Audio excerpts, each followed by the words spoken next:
to get an agent? I get it. Let me tell you guys.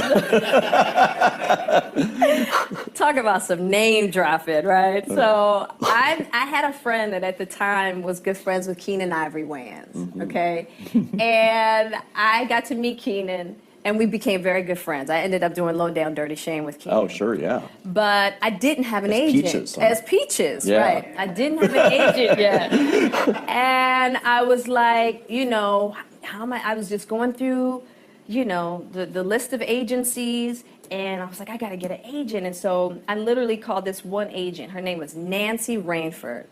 And I said, I'm a really good friend of Keenen Ivory Wayans, and he told me to call you specifically. And she's like this small agency on Melrose, but you know, she had Michael Rappaport at the time. Oh, wow. Yeah, she had Michael Rappaport at the time. So I said, he told me to call you specifically. You know, so I'm running this whole game, and she was like, really? She was like, well, why don't you come in and see me? So I went in to see her, you know, and I put on the jazz hands, you know. And she was like, you know what? I like you. I'm going to represent you. And I'm going to tell you, she was an awesome agent. She was an awesome agent. She had Michael Rappaport and I, and she started my career. She started my career. And then she eventually got out of the business, but she was the one that started my whole career. And but I got in the door because of Keenen's name. That attitude, that too. attitude. I was like, he told me you specifically. That's good. That's Isn't actually that good? Yeah. That is actually something. That's great. I love that. I did. Look, if it's not one thing Baltimore taught me, it definitely taught me how to hustle. I'll tell you that. What do you do when you change how the world thinks of cinema? What's next? I mean, do you keep making the same kind of film? Or if you're a person like Rossellini, if you are, you try something experimental. You push further. It's not just experimental for experiment's sake, but you push the boundaries further. See, I'm a seed. I really am. But a seed has to be planted. A seed got to have dirt put on top of it. If you take a seed and throw it on the concrete and walk off, the sun just burn it up. Yeah. But guess what? Logically, in my mind, it doesn't make sense that to grow something, you should dig a hole, put it down in there, and cover it with dirt. Logically, that don't make no sense to me. But though. See, dirt is necessary for growth and development. Dirt builds character. Dirt gives you the push-through factor. Dirt makes you come with it when you don't feel like coming with it no more. And you get dirt in a lot of different ways. All of y'all that had dirt thrown on you. And dirt ain't always what you want. It's somebody talking about you down on your job. It's somebody accusing you of something that you didn't do. It's somebody telling you you ain't gonna make it. It's somebody sharing information about you that ain't true. Everybody get dirt put on them. But see, when you're getting put under that stress, please know God is always working. Kirk Franklin's song, God is always working, so I smile. Because I know he back there. See, that dirt builds character in you. When they talking about you, it teaches you to withstand it. Right. Then it gives you something to push through. So when you put the seed and you put the dirt on it, if you understand stress, stress really ain't just dirt. Stress, see, they don't call it dirt when they plant it. They call it soil. Because, see, soil has nutrients in it. What the nutrients, when people talking about you, dogging you, lying on you, backbiting, stealing from you, talking about you, they're actually putting nutrients in you. They're building character. You got character now. Because now the seed, if they put a camera under the ground, you'd have seen the seed sprout open and start coming through the dirt. Because the dirt is necessary so you can prove yourself. You know, if you don't really want to be, everything you see above ground that blossoms and plants and grows and that's beautiful, it was underground one time. All them potatoes, collard greens, they was underground one time. Them apple trees, they was underground one time. So they had to prove themselves. See, you want to be successful, well then you got to prove yourself. You got to push through the dirt. You got to come up through here. You got to come out, then you sprout, and And then Bishop say, then you become a tree. Next thing you know, you got fruit. Many years ago, I was asked a very interesting question. Somebody asked me a question, they raised their hand in the seminar and said, Tony, can you change people that don't want to change? Of course you can change people who don't want to change. All you need is the right kind of, if you have enough leverage where change becomes an absolute. Now for some people, leverage is not even the threat of their own life. Some people rather die than have you tell them what to do. And so that's not the leverage. The leverage for them might be something for their children. Leverage for them might be spiritual growth. All of us have a leverage point. If you find the leverage, not the leverage you make someone do it, the leverage that will make them make themselves do it. We all have some place that'll get us to follow through. Now, if you get enough leverage and if you interrupt the pattern enough, how many of you ever had a pattern when you were a kid and you had like some obnoxious uncle or something and you were trying to be upset and they'd come like rub your damn head or some dish, make you crazy, and you couldn't stay upset because they kept doing this to you? How many had this happen? Say aye. If you have enough leverage and you break someone's pattern enough times, a new pattern will show up. If you're conscious, you can create the new pattern. So the answer is yes. Now then the question would be, Tony, if all it takes is leverage, then why don't most people change? And I had a lot of answers for that, but that night, I'm a night person. That night, I'm wired up after a seminar. It's like 2 o'clock in the morning, it was December. And so I flip on the television in the back for some white noise, looking for CNN, and I come across the old Christmas classic, this Christmas Carol, right? A Dickens classic. And I see it in black and white, and I start watching the movie, and I'm remembering it from being a kid. And as I'm watching this thing, I see this man named Scrooge who clearly doesn't want to change. In fact, he's certain he doesn't need to change because what's happened is his life went through a lot of pain. And when he got pain, he looked for the source of that pain, and he said it was being close to people. So we decided is people equals pain. Remember the red squares we talked about? So now he wants to avoid people, and he's mean to people. Now, he's also very wealthy financially. He makes up this belief that because I'm mean and tough with people, I'm rich. The truth is he's financially rich. If you watch the movie, you read the story, when everybody else is gone, who's still working? He is. He's hardworking, he's thrifty, he's smart, he's intelligent, but he thinks he's rich because he's mean. So he doesn't want to lose being rich. He doesn't want to lose not being hurt. So he has a belief. Be mean to people and everything works out, even though he's miserable. Can we have beliefs that make no sense and yet still believe them, yes or no? Sure, we just get wired. So I'm watching this guy. Now, the only way people change is if they associate either enough what? Pain, so they have to change, or they associate changing will equal enough what? And ideally, if you get both, you'll change. If you get, every moment I do this, the pain's getting more and more intense, there's a point where you must change. And if I change, I get all this pleasure, you're going to want to change. How many follow? But what equals pain and what equals pleasure is what you associate in your nervous system.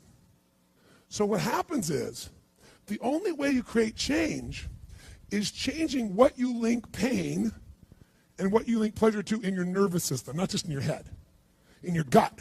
That's what controls you. Lots of times in your head, you know what you should do, but your gut takes over. Your fear, or your greed, or your desire, or your comfort, or whatever. Who knows what I'm talking about here? Say aye. But watch this. How many of you used to have a favorite dessert, or a food, or a form of alcohol that you really, really, really loved? And then one night you had an experience like never before, where something happened, where this food or this drink or this alcohol that you love so much, it went down, but it kept coming back up at a level of intensity and with enough aroma and pain and association that to this day, it takes no willpower just to think of that alcohol or think of the smell of that food or look at it makes you appalled, makes you repelled. Who's had an experience like this in your life? Say aye. Tell me what that change was. Was that a change in willpower? No. All that happened is your brain changed what it used to link pleasure to, it now linked pain to. When you link enough pain, it takes no willpower, you're going to avoid it. The problem is some of you are linking pain to things you need, like exercise, right? Or pain what you need, like a relationship, right? And it's the wrong association, but it's going to control your life. Your job is to change what you link pain and pleasure to. So that night, what was pleasure became pain, and now it takes no willpower, you just avoid it. So we call that changing what you associate to things in your nervous system, or for short, a neuroassociative change. In other words, changing in your nervous system, what you associate pain and pleasure to. So, by the way, in this Christmas Carol story, does this man Scrooge change his life? Yes or no? He didn't want to change. Does he change his life a little or completely? And by the way, how fast? At a heartbeat, in one evening. How does it happen? 3 neuroassociative conditioning specialists show up at his house. Right? 3 ghosts show up, and what do? They get him to link a massive, unbearable amount of what? To all the things he did in the past around people. Then they go to everything he has in the present, pain, and everything in the future, pain, till there's so much, there was nowhere to escape. Here's the other reason why people don't change. Because right now, my relationship's in pain. But it was good in the past. So you escape having to change by remembering a good time. Or I might be coughing and having these problems with cigarettes right now, but you know what? George Burns lived to be 102. He smoked cigars, by the way, and he's 1 out of 10 billion people that pulled that off. But let's not confuse ourselves with ratios. So you make up what the future is. If your present is painful, you can escape to the past and get out of the pressure to change. How many follow this? Say I. Or you can escape to a future because no one knows what it is for sure and you can make it up. But if your brain links it's been painful in the what? Past, in the, and it's even worse in the, it'll change like that. Who here has ever stayed in a relationship that you knew was not right for you? It wasn't right for you, it wasn't right for them. Who has ever stayed in a relationship way too long? Who's done this before? Raise your hand, say I. It wasn't good for you, it wasn't good for them, yet you stayed. Why? Why? Because even though it's painful in the present, what'd you do? You said, it'll get better over there in the future. Who finally changed? Who here finally changed that? Say I. How'd you do it? Your brain went, it's painful now, it was painful in the past, it's going to be worse in the future, that's it. That's what I call a Dickens pattern. When you lock in pain in all those places, there's no place to escape, so you change. It's like if you put a wall here, and a wall here, and we close them in on you, amazingly, you'll move forward. That's what we're talking about. Giving yourself leverage on yourself that way, not having someone else do it to you, you do it to yourself. That's when you got the power again. How many get it? Say I. This could be the greatest time you ever live if you control what you focus on, if you find a more empowering meaning, and if you decide to model the actions of those who succeeded before you. It can be the best financial time, the best emotional time, the best spiritual time of your life, but you better take control of your state. And if you think you're going to do it just by today, you're wrong. You're going to need to get yourself some rituals. Right now, every one of you in this room is controlled by your rituals. I don't just mean this one. I mean every morning you get up. I know your body. I can look at your body right now, and I can guess your rituals. Some of you, your rituals to work out 5 times a week, I can see it clearly. 4 to 6 times a week, it's obvious. Because you couldn't look like that if you didn't do that. Some form of workout. I don't care if it's walking, lifting, whatever. Some of you, it's obvious that lifting weights is part of it. You can see by that man's muscles. I know what his rituals are. Because your life comes from your rituals. If you don't develop the ritual, you're kidding yourself. How many agree with me on this? Raise your hand, say I. And there are rituals that put you in state, and there are rituals that take you out of state. You have rituals in your relationship. You have rituals with your body. You have rituals around your finances. And the rituals that worked in the reaping time of fall in the markets and in business and in real estate, those rituals won't work now. If you do the right thing at the wrong time, you get pain. I'll say that again. If you do the right, you go, but Tony, I'm doing the right thing, but I'm not being rewarded. If you do the right thing at the wrong time, you don't get rewarded, you get pain. So you better do the right thing at the right time, and to do that, you better know what season you're in, and to do that, you better learn how to change your state. how to take control of your own conditioning. That's what I live for. Does this make sense to you? Yes or no? Come on, guys. Yes or no? So now it's time to train yourself to do that. I'll show you how fast it can change. Try this just for a second. I want to show you what you can do with just focus. Try this for a moment. I'm going to give you a test. Sit up in your chair with some energy. Make sure your buddy next to you is in a strong state. If otherwise, adjust their state. Come on, change their physiology, whatever they got to do. See if they're ticklish. That might help. Now do this. I want you to look around this room right now and find everything in this room that you can find that is brown as fast as you can. Look for brown, look for brown, look for brown, look for brown. Look around you, look for brown, look for brown, look for brown. Okay, close your eyes. I'm going to give you a test. With your eyes closed now, shout out loud everything you saw that was red. If you see a lot more brown right now than red, say yes. Open your eyes. Look for red now. I want you to really look for red. Look for red, look for red, look for red. Anything you can find that's red, look for red. All around you, look for red. Raise your hand if you found more red this time and say I. Why did you find more red this time? Because seek and you shall. That's right. Whatever you focus on, you're going to find it. In fact, let me tell you something. You'll even find it when it's not there. How many saw burgundy, called it red, just so you could have more things you counted? Raise your hand, say, come on. See, whatever you're looking for, you're going to find. So if you want to change your life, my friends, you've got to change your physiology and you've got to change your focus. By the way, how fast can you change that stuff? How fast, my friends? How fast? How fast? Come on. In a heartbeat, once you rechange your conditioning. That's all you got to do. And you can do it fast. You can do it with a question or two. Try this right now. Answer this question in your mind and be honest. What in your life today, if you wanted to be, could you feel proud about right now? If you wanted to feel proud, if you didn't feel like, I shouldn't be proud, if you wanted to feel proud, what could you be proud of in your life today? Your children, your health, your body. Is there a problem you faced? Instead of running from it, you finally stepped up and handled it? What could you feel proud of in your life today if you wanted to feel proud? How many can think of something? And when you think about this thing you're proud of, what about that makes you feel proud? What do you focus on that makes you feel proud?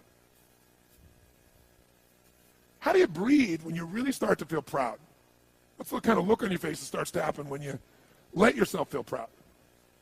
Yeah. How does that feel?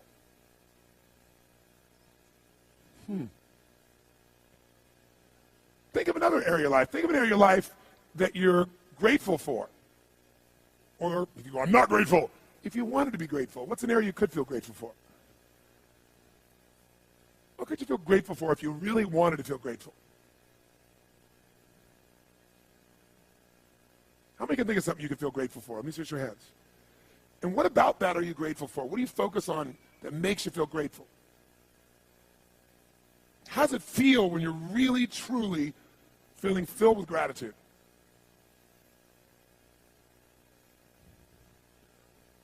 Here's one. If you wanted to be excited about your life right now, and you were willing to be excited, you're willing to buck everybody else's trend, what could you feel excited about in your life if you wanted to feel excited? What could you get excited about if you really focused on it and you really took it in? And you weren't in a negative place. What could you get excited about if you wanted to be excited in your life? What could you get excited about? How many of you can think of something you feel excited about right now? Raise your hand. Let me see your hand. Say I. When you're really excited about it, what about that excites you? Or when you're really excited, how do you feel? How do you speak? What's your life like? By the way, when you're excited, does it tend to touch other people? Yes or no? Absolutely. By the way, do people have a tendency, by the way, who feels different right now than just even a couple moments ago? Raise your hand and say I. Why? Because focus is controlled by questions. If you ask a different question continuously, not once, continuously, you will get a different answer. If you ask a lousy question, you get a lousy answer and a lousy state. Somebody says, why does this always happen to me? It doesn't always happen to you, but the brain's like a computer. Ask it a question, it'll have to come up with an answer because you deserve it, you idiot. Someone will say, how come I can never lose weight? You can lose weight, but if you keep saying, how come I can never lose weight, the brain's got to come with an answer. It goes, you're a pig. Lousy questions create what? Lousy answers. Ask a better question, get a better answer. Now here's what I want you to get. I want you to get that you can change your state. How fast, guys? How fast? How fast? And if you get the habit of doing it, you'll have a different life.